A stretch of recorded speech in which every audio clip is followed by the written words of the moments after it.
Well, good afternoon, everyone. For those of you that I haven't met yet, and I see a lot of familiar faces here, my name's Art Martinez.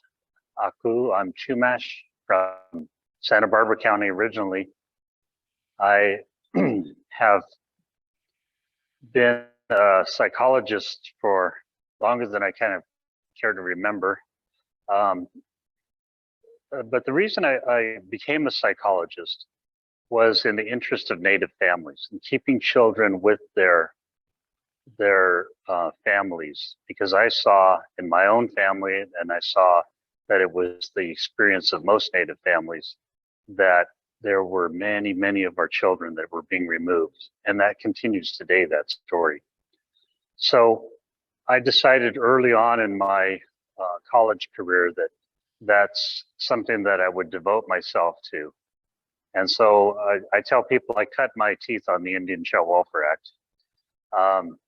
And I'm glad to see, I'm proud to see that there are so many important movers and shakers amongst you that are here and attentive to these issues. There were times when there was a couple of us hardy souls kind of sitting in the room saying, we need to make change, we need to, enforce the law, we need to do all sorts of things. Now we're talking about how is it that we empower? How is it that we empower tribes? How is it that we empower families? And so the conversation has changed. The dynamics that undercut the strengths of our families still exist. The intergenerational trauma effects, the issues of sometimes what I call having to be everything and have nothing. Those effects continue with our families. We'd like to say the intergenerational trauma effects also, are kind of that those are ending. Unfortunately, they're not. Because you see, the first step in the treatment of trauma is to stop the traumatic events from happening. And in our community, the one thing we know is that we don't have that luxury. We actually have to treat the trauma while the trauma continues. Something that most trauma experts would tell you can't be done. But we as Native people are resilient. And that's proof that we're resilient, because we're finding strength, we're finding hope, we're finding courage within our own families. And every day I'm so blessed because I get to see like miraculous changes within the families that I have worked with. And now they bring me their children. They bring me their children to show me, this is my kid and this is how we're doing. And they feel like they have to give me a little report card on how life is going. Come on in, we're gonna have a few more folks. Hey.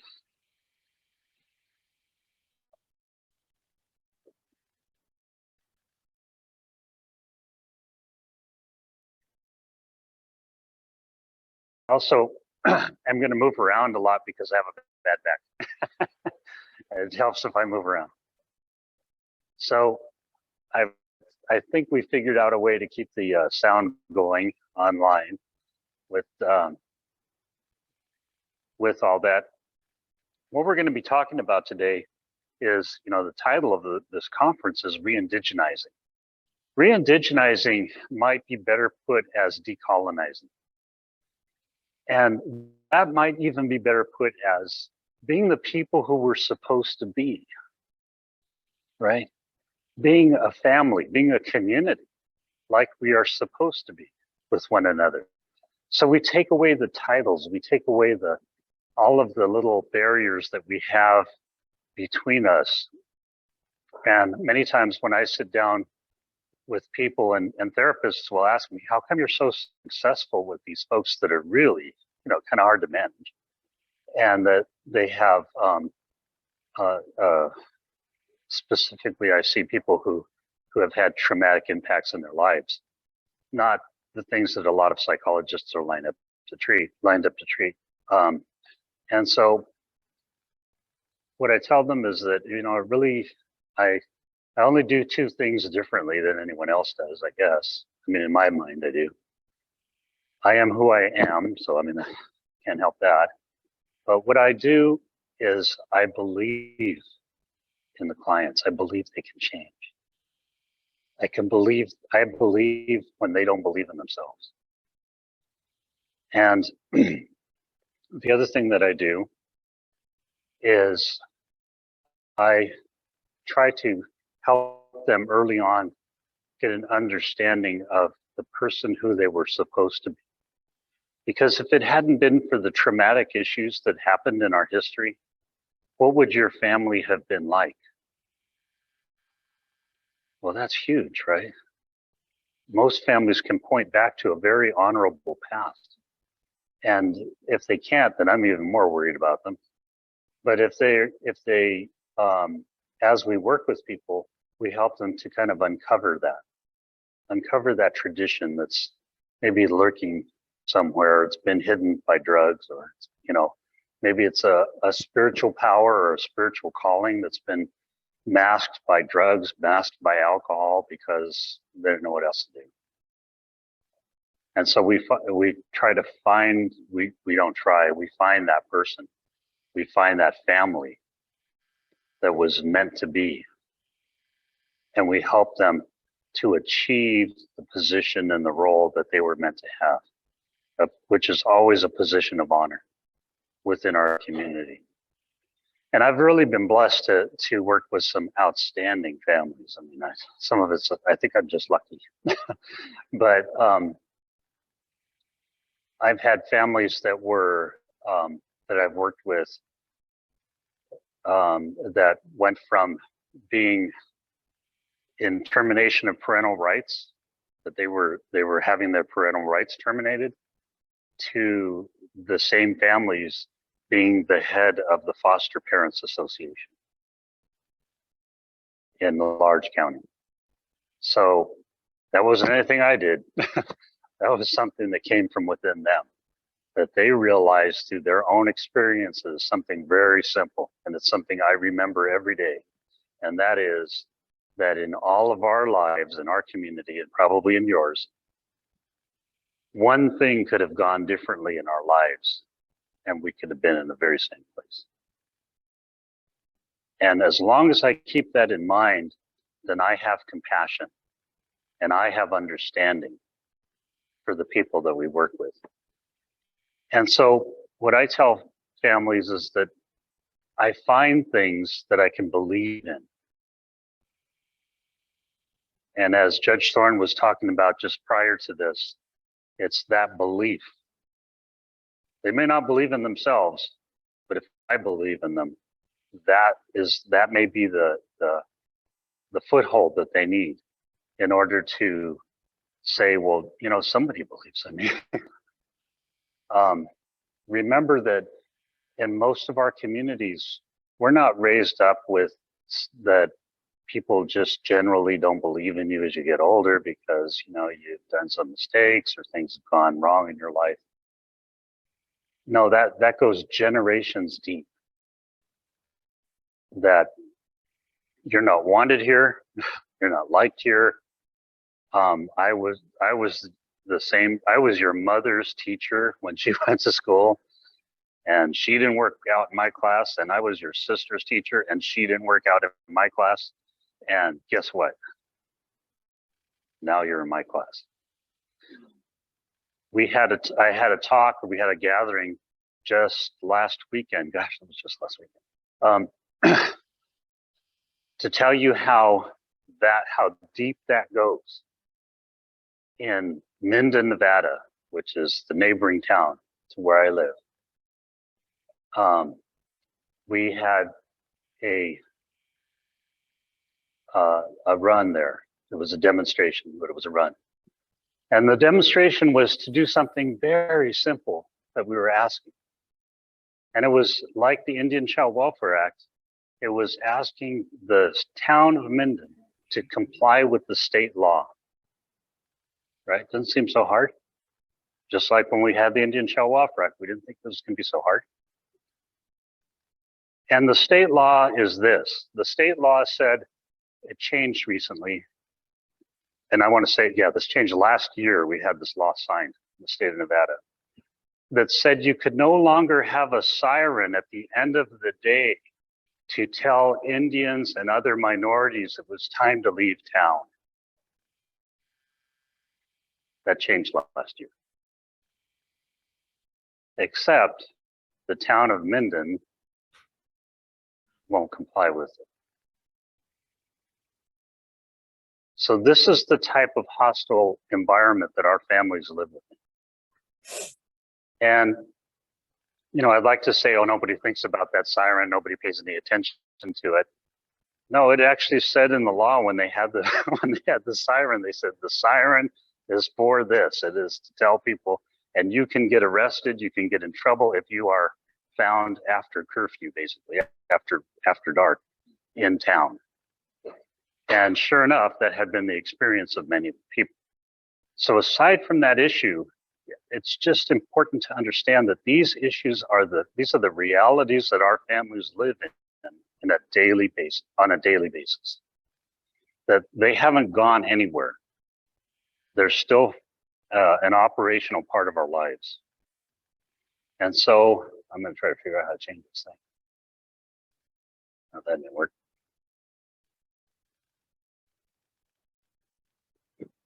And that didn't work either. I'm going to need your help, I think.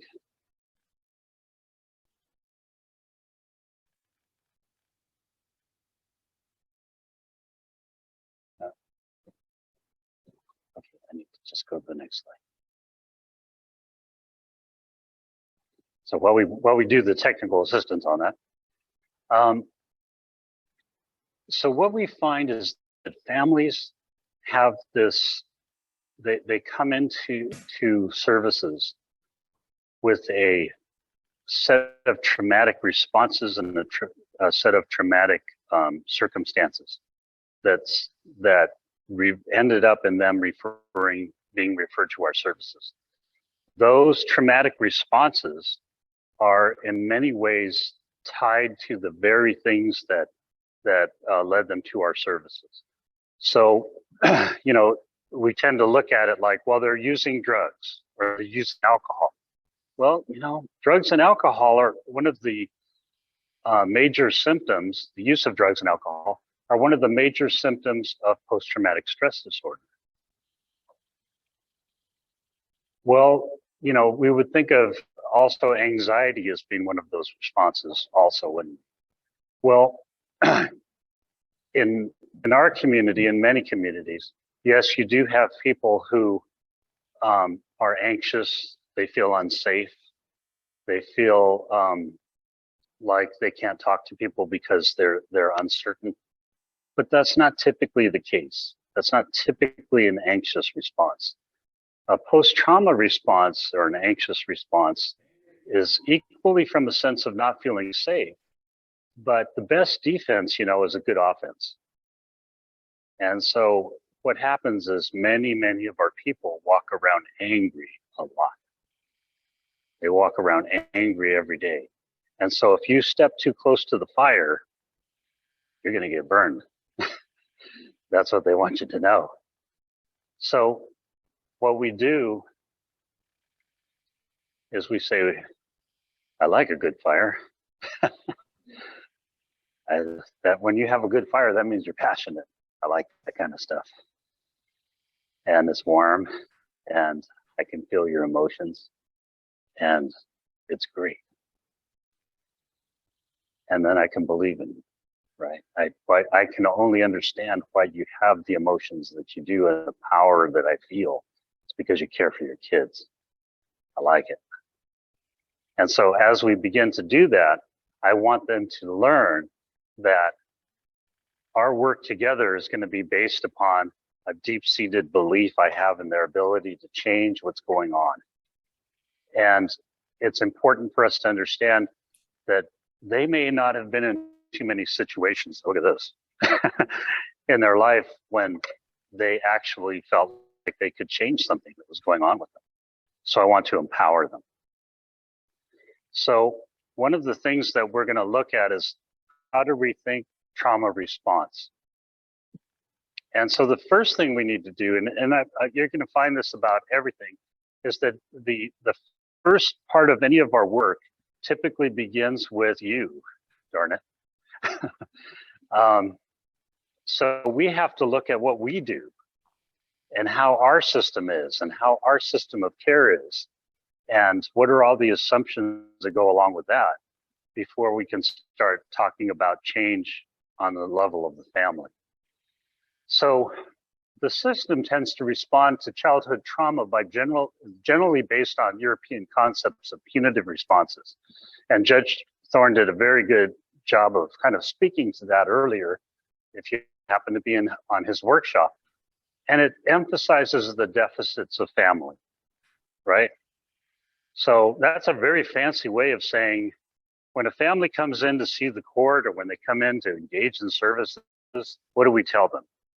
We tell them, well, you're wrong. Let us count the ways together, right? Well, let's see. First, you were born wrong, and it's been going downhill ever since, okay? And they'll sit there and say, that's what everyone says, because that's been their experience. I'm right? On a webinar. Is there something I can help you with? Is that you, God? This happened to me last year.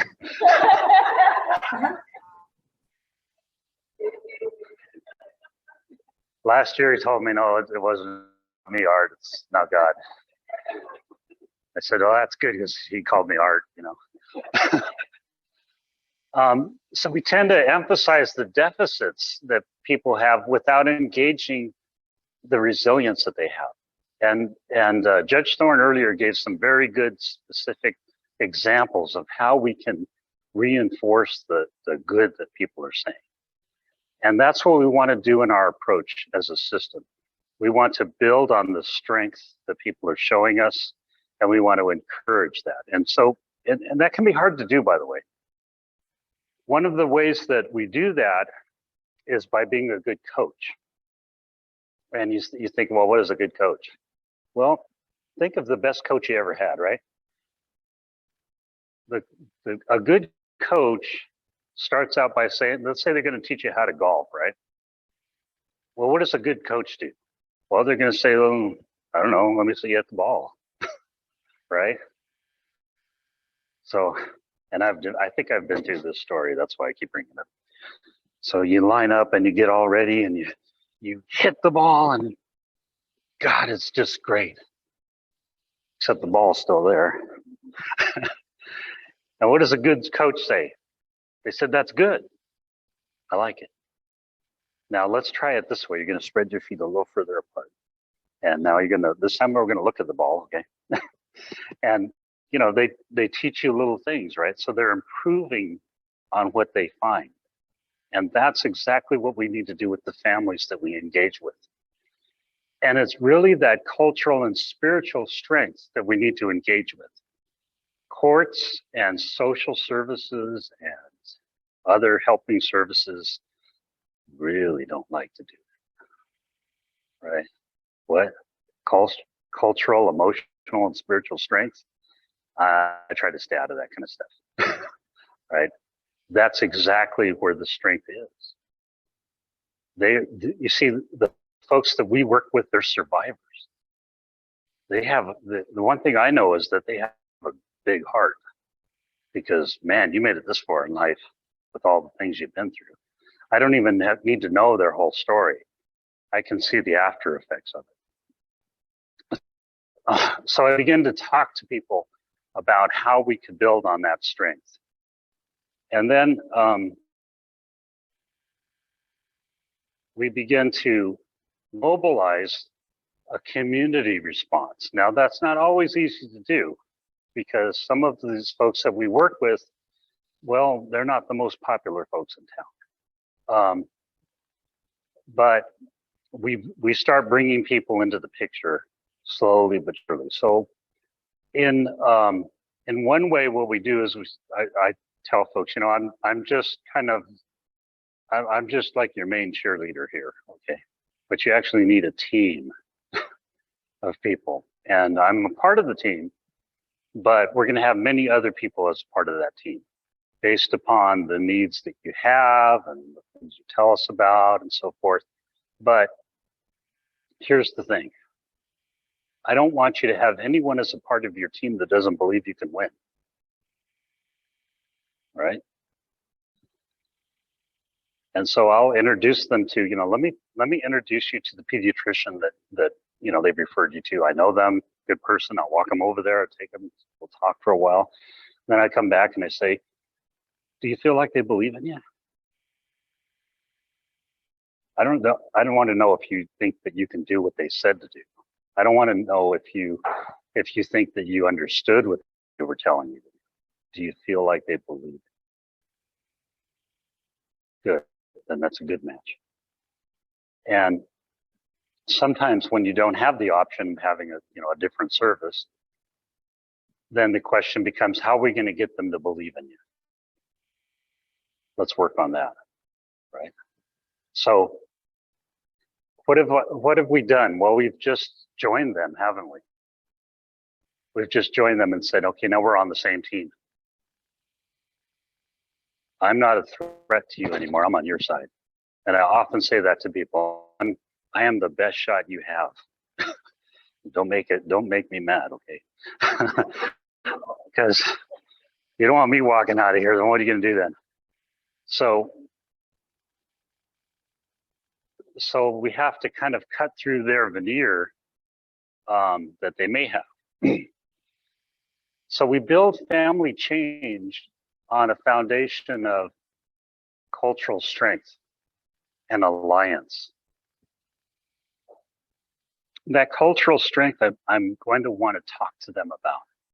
I'm going to want them to remember with me who they were.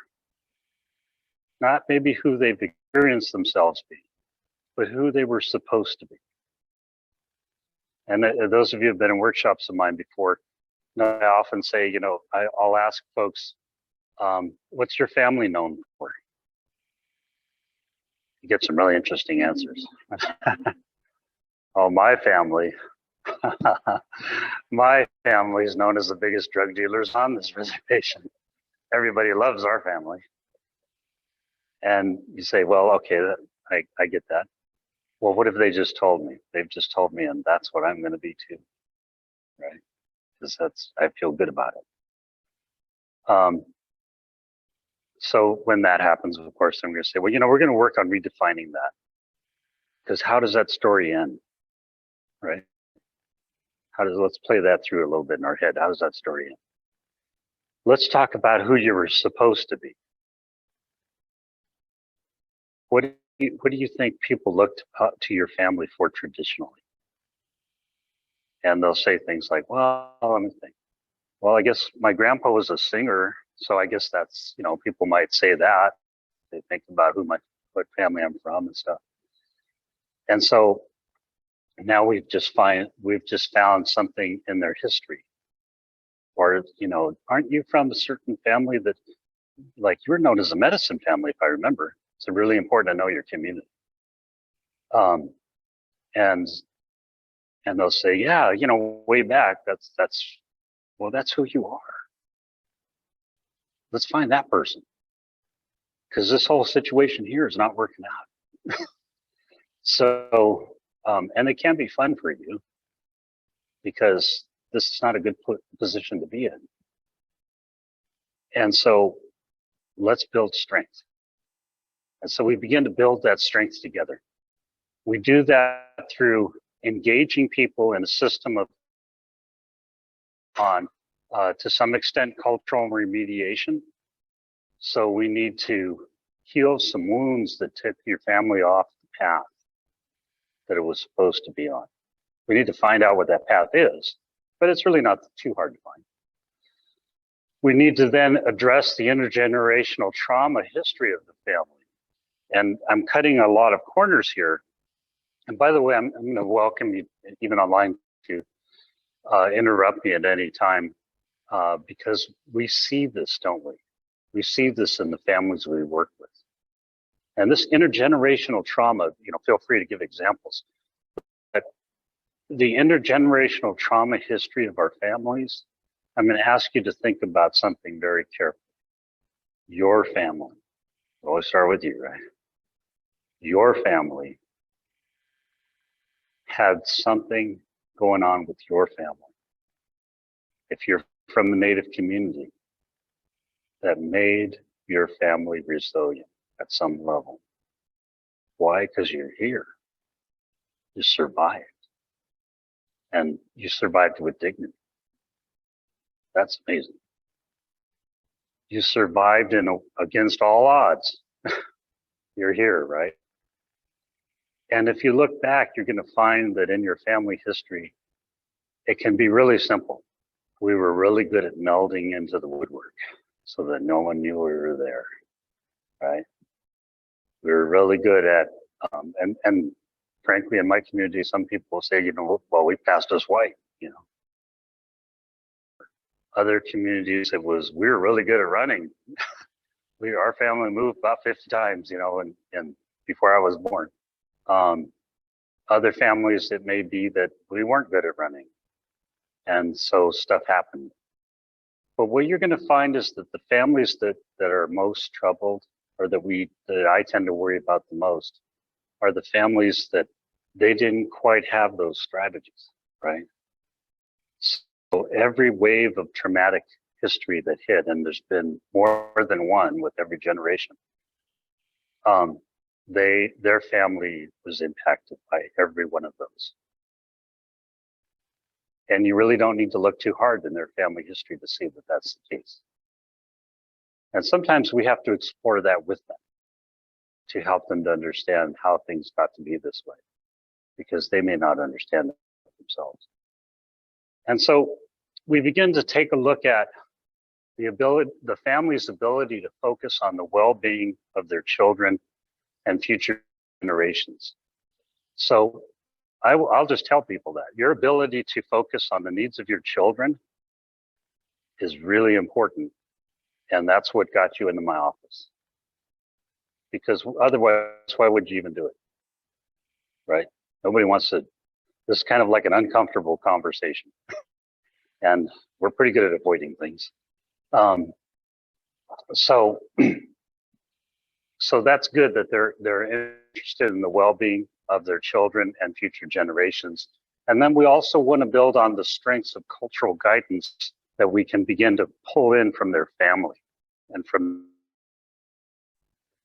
and oftentimes what we're going to find is that elders in the community and people within the family that are strengths of that family are also involved in services providing at some level. They may be what I call a natural helper within the community. A natural helper meaning this is the aunt that you call at 2 a.m. when the kids won't stop crying.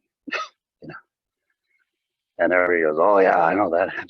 She'll be over here in 5 minutes.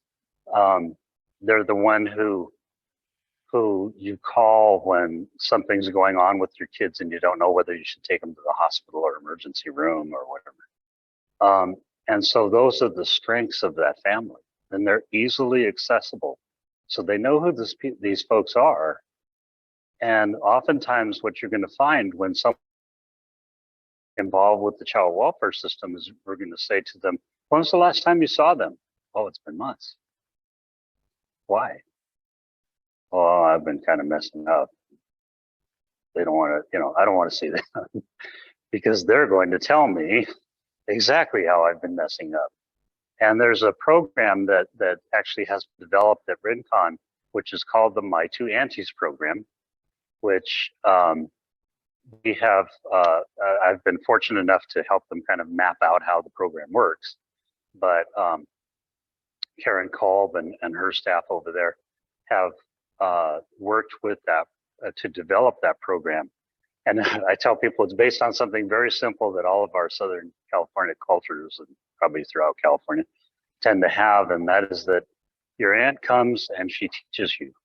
She builds on your strength. She believes in you because you're part of this family. And then there are times when your aunt kind of has this attitude toward you like, I don't know what you were thinking when you decided to be a part of this family.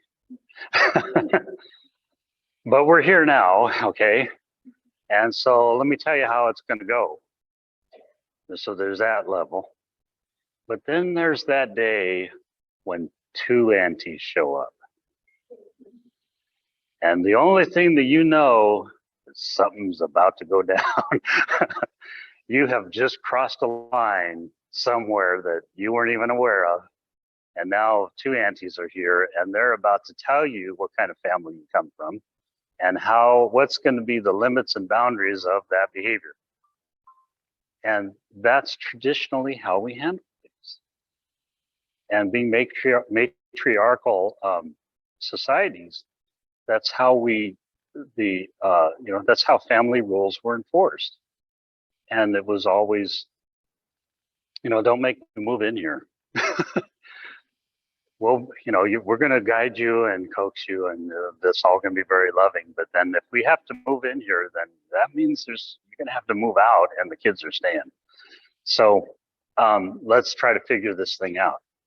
And so as those strengths of family are from culture, it's just that very similar way that we want to emphasize the need for change within families built upon strength, built upon a natural occurrence within the family that builds strength.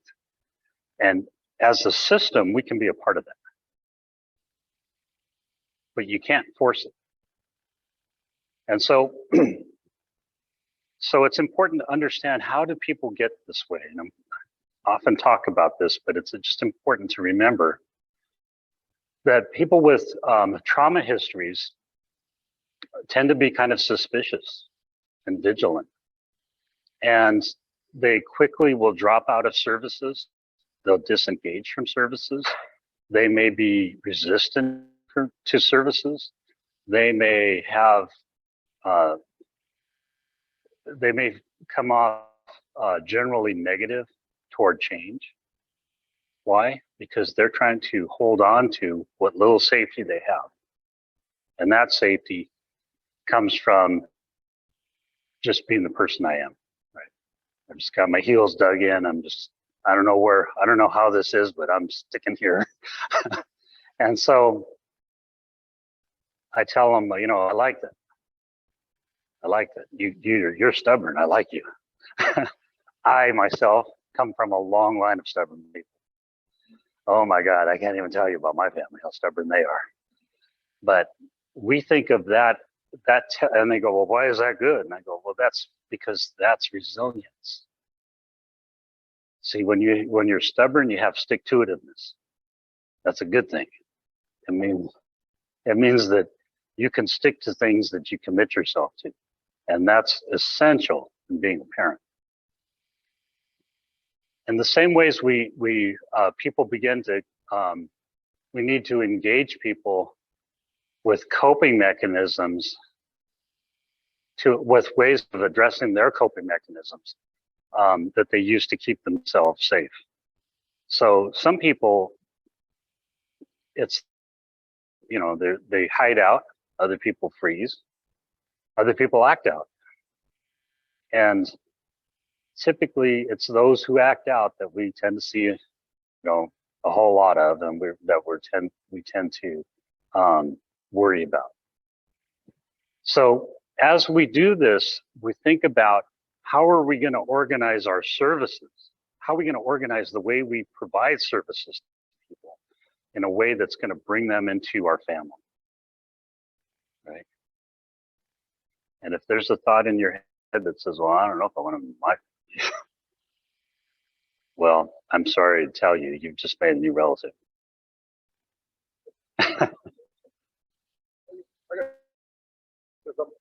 You're talking about trauma. Mm-hmm. Now, let's say that you didn't experience the trauma, but let's say your ancestors did, or my grandmother did, they experienced this trauma. But I know they never told me about that trauma. Mm-hmm. Okay, I never heard about the trauma. But yet, today, would I still react to that? How would that trauma affect me? Very good question. So their trauma, when someone has trauma in their life, remember that most of our families have generation upon generation of traumatic experiences. But let's just say given one trauma event, that affects how we then operate and how we then try to make space for that, although it's typically negative, in our lives. And then that gets passed down in a couple of ways. One is that we develop, in some ways, a spiritual blind spot to that trauma, to that type of trauma. That's not good because that sets you up, it makes you vulnerable for that type of trauma to come back in your life because you can't see it. The other thing that it does is it sets up a situation where you, when you've had a traumatic event in your life, that you have a series of behaviors that are reactive to that, that are passed on completely under the radar. So it's completely unconscious. And I'm not going to repeat her story, but I used to present quite a bit with Mary Risling. I don't know if any of you know her, but she's an attorney and she's very, she was very structured at the time. And she often tell me, it's really hard for me to relate to this whole thing of intergenerational trauma that you talk about. And she's very orderly and very on top of things. I said, well, you'll get it someday. And so I tell my students, if I'm moving too fast for you, catch up,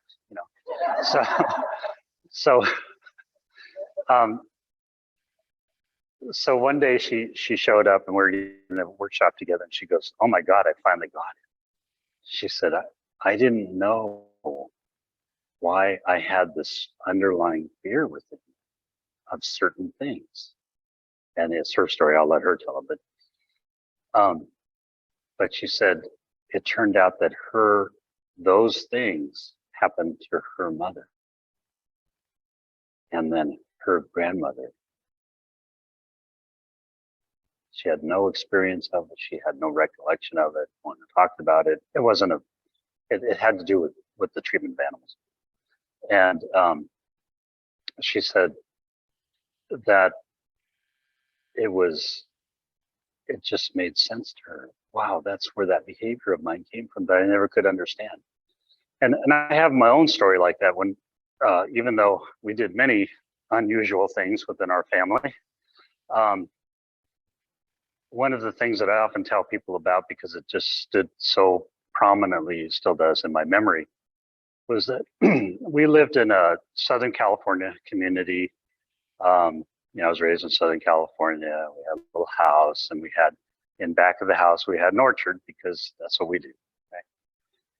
And we had different kinds of fruit trees and some corn, different things, squash that we had. And anytime someone was coming down our road, we could see, it was a dirt road, you could see that they were coming down the road. And as children, we would say, somebody's coming. Everyone would run and hide in the trees. And we would just sit in the trees like, I wonder what they're going to do. And we would just sit there. And sometimes people would come, they would just leave after a while because they figured no one's home. But most of the time, obviously, there was somebody home. And then they would, it'd be a relative or someone, and they'd start talking to the adults that were there. And then what would happen is we'd slowly start coming out of the trees, right? Like, oh, okay, this is good. Oh, it's just uncle. Oh, okay, well, let's go. Let's go see him. I never knew that was a trauma response.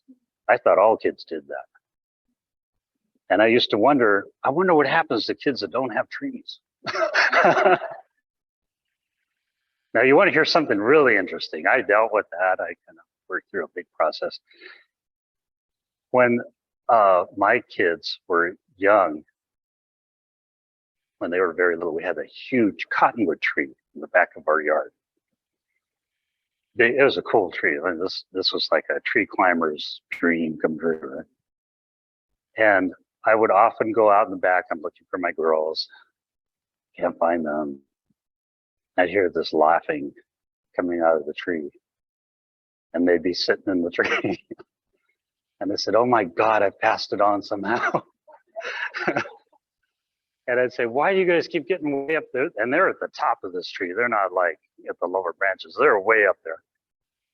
And they'd say, it just feels safe up here. I said, darn it. Somehow I passed that on. And so what we do is we begin to see these things, these behaviors, and sometimes those behaviors are not so mild, right? Sometimes those are behaviors of anger, aggression. Sometimes those are behaviors of projecting trauma onto others. You know, the whole concept that you'll see people operate out of unconsciously, like, you did this to me. I can't accept responsibility for the things that I do because I can't go there. So therefore, it must have been you. I didn't have this problem before you brought it up.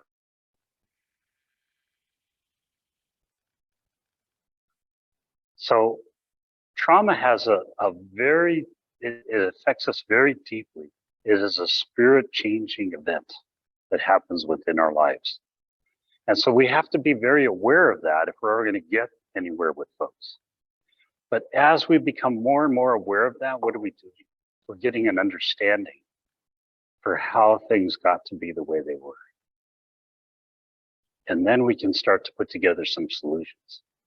And I bring them with me, right? I mean, it's their story. So I'll talk to them and say, you know, I can see this. I can see how this happened now. This is completely understandable how you kind of got to this place. Now they're finally feeling like someone finally understands. Maybe it believes in them, believes in their ability to change. So trauma is not only changes the individual, it changes the family history. That those traumatic events are now carried within the history of that family and the experience of that family. So one of the things we find out in the ACEs studies is that a traumatic event or an adverse experience, let's put it that way, can be as simple as that someone in your family went to prison. That's kind of unusual. You didn't go to prison, right? But how many of you known folks that have been to prison? Who suffers? The family, right? The family goes to prison with you, darn it. And so that's how these things are. They impact the entire family system. And it becomes a story that the children and the other parent and even extended family members now have to learn. So families may see themselves eventually as fundamentally flawed, right? Why does this always happen to me? Why does this always happen to our family? People will say that.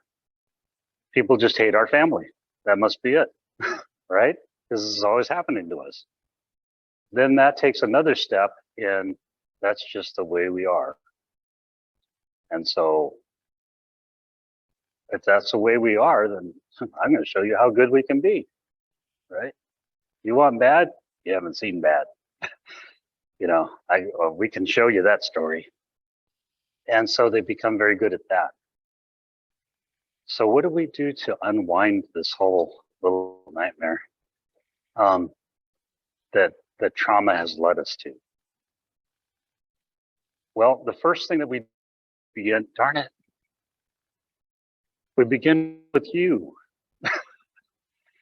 I hate that. We have to ask ourselves, how are we responding to the trauma? To the people that we work with that have trauma responses. And most people in the helping professions will say, well, I don't think it's okay for me. Well, okay. But have you ever had a family that comes in for help and you see them pull into the parking lot and you're looking out the window and you say, God, it was going to be a good day too. You know, there goes a really perfectly sunny day. Or you see them and you're talking to them and all you can think about is, I need to update my resume. You know, this really, I don't know if I'm cut out for this. And many of us have that experience on a daily basis, don't we? Like, I'm not getting paid enough for this. And so what we find out is that's our trauma response. And so we begin to realize that we can't give away things we don't have. If you don't feel safe, if you don't feel like you can trust the people you work with, it can be hard to get anywhere with them, right? And so we create environments of working conditions not only epitomized by the ability to believe in the people that we're working with, but to believe in one another. That's the hardest part sometimes, because you can't give away something you don't have. And so we begin to look at that, like, why do we fill out so many forms, right? We fill out so many forms because they don't trust us. They think, I don't know what they think we're doing. We're doing a lot of writing, but and why don't they trust us? Well, how come other people don't fill out this many forms? Well, you know why? Because you work with those people, right? So those people are marginalized people, aren't they? Guess what? You work with them, you're marginalized. And don't think that this goes away because you work for a tribal government. No, there are many times when I've worked with tribes and the tribal chair or someone else that needs my work will say, how come this is still going? How come people are still using drugs in our community? You've been here 6 months now. I'll say, wow, I don't know. That's actually a good question. But I think that it has something to do with the availability of drugs and the post-trauma issues that the community is dealing with. Well, they don't want to hear that.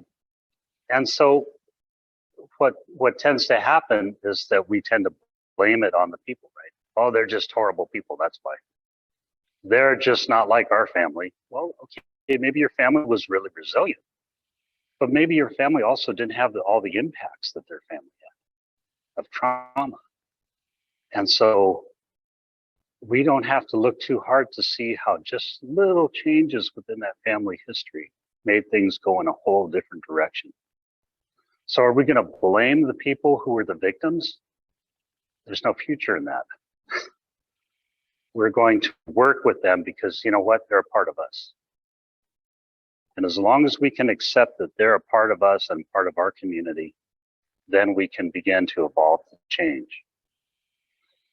And so when our people come in, our clients come in, oftentimes they have experiences in different agencies of having, they're going into an environment where they're going to be coerced to do something, right? You have to do this, you have to do that. Here's your service plan, we love you.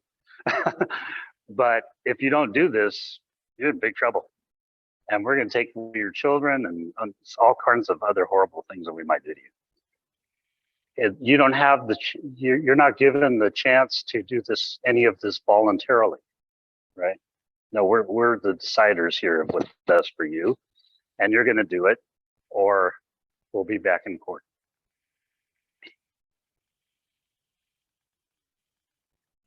Wow, does any of that sound like your job? Darn it, here we are again. So we need to change these systems within the agencies we work with, obviously. That starts within ourselves, by the way. You don't always have control of the agency you work in. You might just, I don't know, might be a tough agency. But you can change your posture in life. You can change what's going on with you. And if you can have the ability to believe in people, to believe in your coworkers, to work as a team, then you've come a long way. Because that takes what? A really good heart. And I'd like to believe that, that's why God put you here. And we got nothing else to do. We're all dressed up and I have my good teeth in. So, we're all set. So, well, I do. So oftentimes what you find out is that we're asked to do more and more with less and less, right? But that's okay. Because less and less, that's when I don't have my good teeth in, and that won't be good. That's when you see clients staring at your teeth.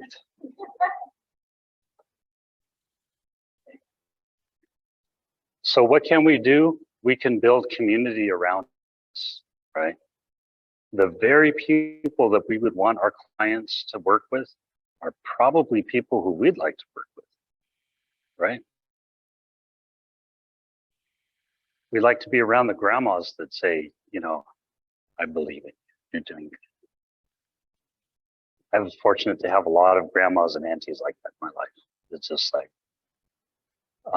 and it's sad because most of them are gone now. But you know what? I have to bring meaning to their life. So I have to pass on the tradition that they instilled in me. And I often tell people that I had a couple of grandmas that I didn't think they could speak English, because every time we were little kids, and every time we talked to them as little kids, Grandma, guess what happened? That would be something horrible, of course. And they would say, oh, how wonderful. And we'd look at each other like they don't know what I'm talking about. And then we'd take their food and leave. And then one day there was the big gossip of the year, right? The people at the end of the street, our relatives that lived at the end of the street, their house burned. Oh my God, we had to go run and tell them. So we come running in the house, Grandma, the house is burning down at the end of the street. Their whole house burned down. They're going to lose their home. And they are sitting there and they go, oh, how wonderful. We looked at each other like they don't have a clue what we're talking about. And then my one grandma gets up and she looks out the window. She goes, now they're going to get a new home. And we said, oh my God, they could understand us all that time. The things that we said, it was not good. So what you want to do is begin to gather a team of people, and these folks in your services community. You know that there are certain people that have a real knack for kind of connecting, right? And so I will say, I'm not going to refer you to this person. I'm going to go see them with you. And then we're going to talk about your needs with them. And then there'll be other people involved in your team. And then we're all going to sit down together. And we're going to say, here, you do have a lot of needs. Here are some of your needs. You gotta stop using drugs at some point. You seem to have anger issues. And so, yeah, we could address that, and we could address it's starting to look like a service plan. And you know how we love a service plan. So what we say is, what do you think we should work on? And they go, well, I think I should work on this then, if you put it that way. Okay, let's add that to the list. What else? Well, I guess I should stop using drugs. Okay. But not right now, because I just bought a bunch. Okay, well, I guess you can't take it back to the guy you got it from and get your money back, huh? So what we do is and this is where it's very different from most practice, is that we say, where do you want to start? And most service workers will say, well, you start with them stopping using drugs because darn it, they got to do that. Or nothing else is going to change until they do that. And no, well, where do they want to start? Because they have to have investment. And remember that they don't believe they can do this, right? I mean, you might believe they can do it. They don't. So what do we have to do? We have to pick the low-hanging fruit, because then they can say, hey, I can do this. right? So if the first, let's just say, the one of the things on the list is get the kids up every day and get them to school, and they say I can do that. Let's do that then. That sounds easy enough. You need me to call you? You know, do you need someone to drop by or anything? No, I can do that. Okay, so let's give that a try. 2 weeks go by, and guess what? Kids aren't at school anymore. You say, well, what happened? Because you said it was easy. Well, sometimes it's not easy. Okay, what makes it not easy? Well, when I use drugs, it makes it not easy. When I'm hungover, I don't know. My mom said she was going to come get them to school, but she didn't. Well, that's because your mom's afraid to come here. That's why, So you have all of these things going on, and you can say, see how it breaks down. Now they're learning, right? It breaks down when you start drinking or using drugs. We've got to think about that. So now you're building on their own ability to see right and wrong. You're building on their sense, and you're also telling them that all these people around you, we believe in you. You can believe in yourself too. And so we develop a community of care, a community that's built upon some very basic notions. One is cultural and spiritual healing. There are so many of our people that will tell me, I don't want to talk to the elder in my community. I certainly don't want to talk to the medicine people in our community. Why not? Well, I won't be able to act this way if I do that. What's the goal? I guess I kind of have to stop acting this way. So, okay, let's make ourselves ready for that then. But they're a part of the solution, aren't they? It's like saying, I don't want to see my grandma because she's going to chew me out. Okay, well, we better get our lives in a place where she's not going to chew you out then. We incorporate people onto the team that are participants in a community of care and healing. So you want to make sure that these are folks that you trust, right? Folks that I'm not going to, we don't have to think too far to know the drug and alcohol counselor that uses drugs and alcohol. So I don't tend to refer people to those folks because I don't trust them, right? They can't walk their talk. I don't know what to think. We want them to be involved with treatment services that actually address trauma. Not that say, if you just stop doing these behaviors, everything will be okay. Well, we want to know what's underneath those behaviors. We want to know what's under there, and we want addiction treatment in laying the foundation of care. So at some point, as their addiction begins to present itself to them, then we want to call it out, and we want to say, let's really take a look at this. So our challenge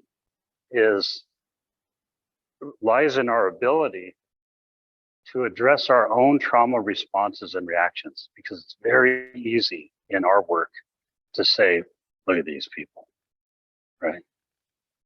I'm just disgusted. Well, if you're disgusted, you probably shouldn't be working with them. Take a break, take a vacation, find another work, I don't know. When we pull together a team, I want a team of people that are good team members that believe in the people that we're working with. And we're lucky because in the Native community, we have a lot of people in our services system that believe in our community. They believe in the family's ability to be a better person, a better family. We want to work on a cultural foundation of health. So we're going to build on strength. That's really a key, is you have to build on strength. And we want to bring that. What are you doing that's right? Let's call that out. Let's talk about it. Let's honor it. And then that's cool. What else can you do? Right? And they do something a little more. And that's great. Let's do that too. So now they're beginning to believe in themselves that they can change, because before they couldn't. We identify strengths in family that might slip from their own awareness. Well, you have a job. That's pretty cool. You've managed to maintain the job. What do you do every day when you come home? Well, I kind of don't come home. Okay, well, let's start there. Why do you have a job? I want to provide for my family. Okay, but you don't come home. How are you going to know? So, and I kind of wonder, does any of the money actually make it home? But how about we come and spend time with the family and do that? You're providing, you're working hard for your family. That's great. Let's take it out for a spin, right? Let's spend some time with the kids and do something fun. And so we begin to build strength. We gather cultural strength and we engage people without critical judgment. That's really kind of critical to what we do.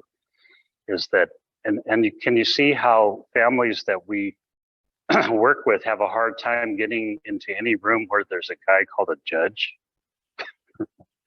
right? Because they feel like they're going to be judged, or a woman for that matter.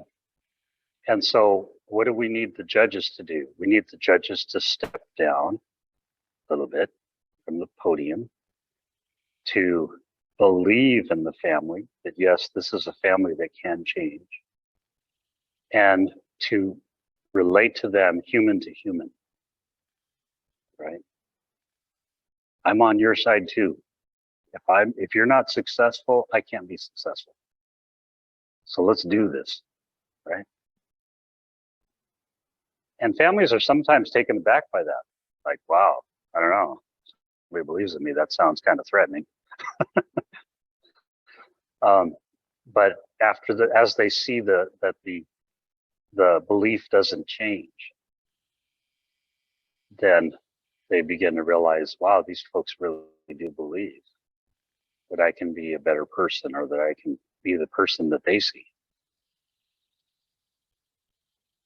We surround the children, the community of care within their relatives.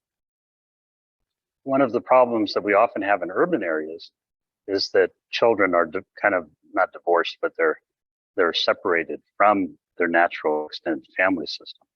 And so then the family kind of relies on other folks to fill that need. Well, those folks don't have a clue what that's like. They don't know what the expectation is.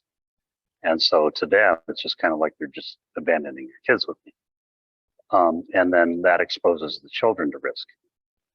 And so we need to have a healthy community of care around them, even family, of natural helpers, extended family.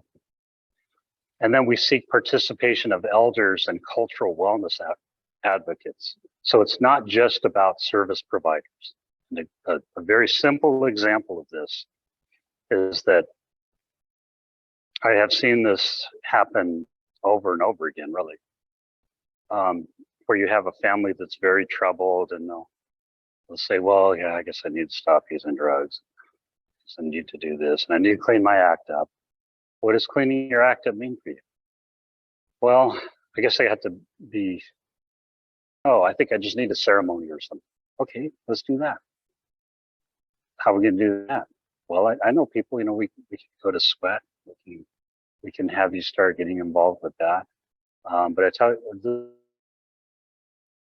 thing for the sweat leader, and then I want you to bring something for the meal after. Can you do that? Yeah. Okay, I'll meet you. We'll do that. So now they're coming back every week on sweat, right? And now they're doing that, and they're finding that they don't really have time to do all the other stuff. And then now they find out that there's this whole community of folks that go to sweats that seem to be kind of healthy. They seem to be doing kind of okay things with their lives. They're not using drugs. They're not using alcohol. So they could do that too, right? And then they'll have aunties there too, by the way. Oh yeah, you can't escape aunties, because once you're an auntie to everybody. And so what will happen is, they'll get called on stuff like, don't talk to your child that way. We're at ceremony, you can't talk to your kid that way. Talk to them this way.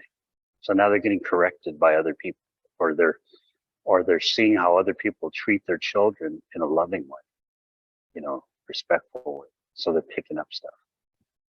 So what's happening? They're becoming a part of a healthier community. So this is the goal that we set upon. I have it up here that this is our challenge, because when you think about the work that you do in your job, does that usually end up on the list?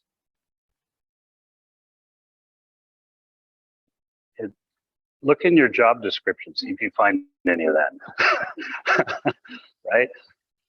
No, it says a lot about filling forms out and doing timesheets and doing all kinds of other things. Having reports and responding to emergencies. But really, this is what we're about, isn't it? We're bringing community together to care for one another, to care for the children that are most in need. And when we have our parents join that community, they can't help but get better. So that's what I have seen, the change that I've seen. Courts need to be a part of that community. Elders need to be a part of that community. The faith community, whatever it might be for your community, they also need to be a part of that, because we need a lot of people, because we don't always hit it off with people right on the first take. I know that there are many clients that just didn't like me when they first met me, and I say, okay, all right, we're going to find somebody you like, and I'll introduce them to different people that could be helpful in their lives, and I'll say, I don't want to know about whether you like them. I want to know, do you think they believe in you? And they'll go, yeah, he said, that one guy said some really hopeful things to me, or he saw some things in me that I hadn't even thought about. Okay, so let's start there. So it sounds like you could work really well with that person, and you got to start somewhere. So let's start there. Some people will say, I have so many needs. I can't believe, what am I going to do? There's no way I can do this. I'll tell them, that's great. You go, why is it great? Because when you have a lot, you can start anywhere, right? Start with the easiest one. That's what I do. And so then they're beginning to prove to themselves that things can change. So I know it's getting late in the afternoon, so I know some of you are agreeing with me too much. But I would just ask, when you think about the people that you could make as a part of your treatment community, what I call a community of care, do you kind of see who those people are in your community? They're the honored people, aren't they? In a lot of ways, they're the people that almost everyone respects. You can have service providers that aren't a part of that. So think about it. But you want people working, if you think of them, of your clients, and this is what I do, I think of my clients as my new relative. And I'm kind of stingy with my relatives. I've told tribal councils before that if you don't treat me nice, I will take my relatives and leave. And so we want them to have the best of care, right? I want them to work with people who I trust. So we have to develop a trusting community. And so I introduce them to people. This is my friend, and I'm introducing you to this other friend of mine. I think the two of you would really work well together. And then we have a conversation, and they might decide, no, I don't think I like them. Okay, that's all right. There's other folks that do that work. We can, we can go around. If they don't like anybody, well, then what does this tell us, right? Do you think it's everyone else in the world, or do you think maybe you have a problem liking people? So then we get to talk about that issue. So with every step that we take, we're encouraging them. Like, that's great. We talk about motivational interviewing. This is motivational community in action. And when people begin to encourage them along, we're feeding a fire, aren't we? A fire of maybe rehabilitation, of recovery, of wellness, of holistic change. We even talk about diet. You got to eat because you seem to be not getting too healthy from it. And so we talk about that too. And so the one thing that I want, and me, what I do is I'm not this big miracle worker. I'm kind of the person that's standing back watching the process happen. And as I watch the process happen, I say, are we getting healthier? Are things better than they were before? And then I have something to report to them and to the judge and to the folks. That's the community of care that I would encourage you to develop. So I know you probably have a lot of questions or need a nap. It's fine line. So have we had any questions from online? Any thoughts, responses? You worked with this family that I'm talking about?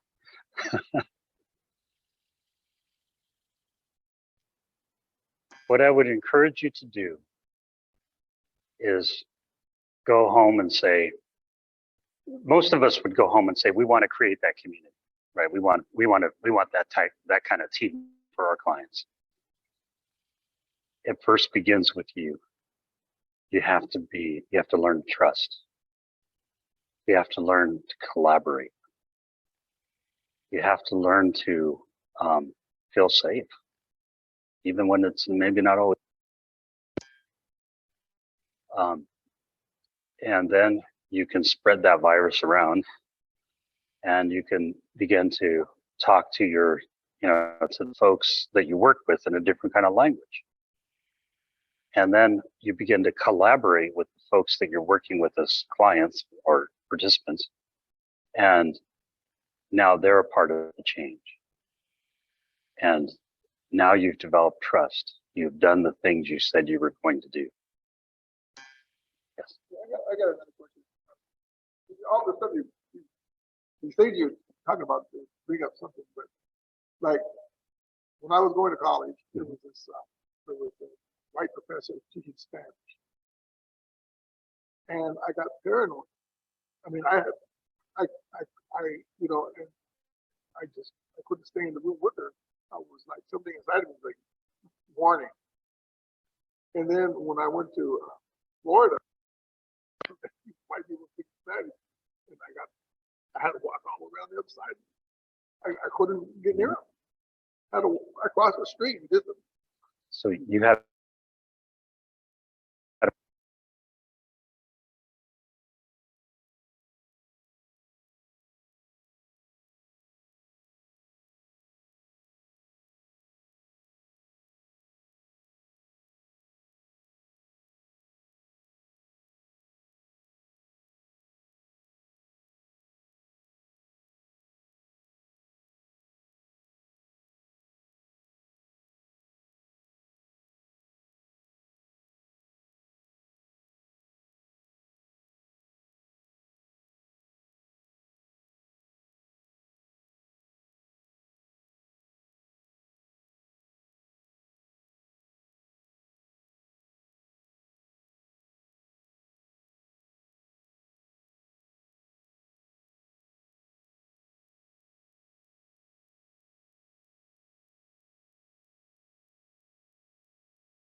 summary after 5 years. Yeah.